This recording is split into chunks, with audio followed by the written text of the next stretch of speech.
হঠাৎ তিনি মসজিদে নববীর মিম্বারে পা রেখে বললেন আমিন।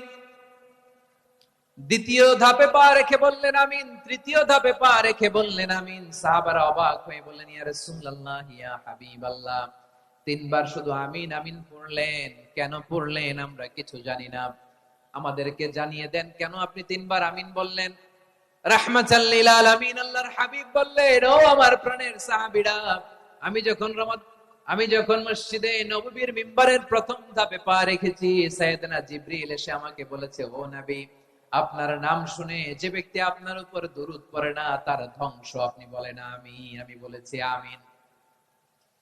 দ্বিতীয় ধাপে পা রাখার পর সাইয়েদনা জিবরিল বললেন, ইয়া রাসূলুল্লাহ, মাতা পিতাকে বার্ধক্য অবস্থায় পেয়ে তাদের সেবা করে, তাদের সাথে সদাচরণ করে যে সন্তান জান্নাত কামাতে পারলো না, তার জন্য ধ্বংস। আপনি বলেন আমিন। আমি বলেছি আমিন। আবার মিম্বারের তৃতীয় ধাপে ঠিক যখনই আমি পা রাখলাম, সাইয়েদনা জিবরাইল বললেন, নবী, রমজান মাস পাওয়ার পরে এই মাসে ইবাদত করে যে ব্যক্তি নিজের গুনাহ মাফ করাতে পারলো না, তার জন্য ধ্বংস। আপনি আওয়াজ করে পড়েন আমিন।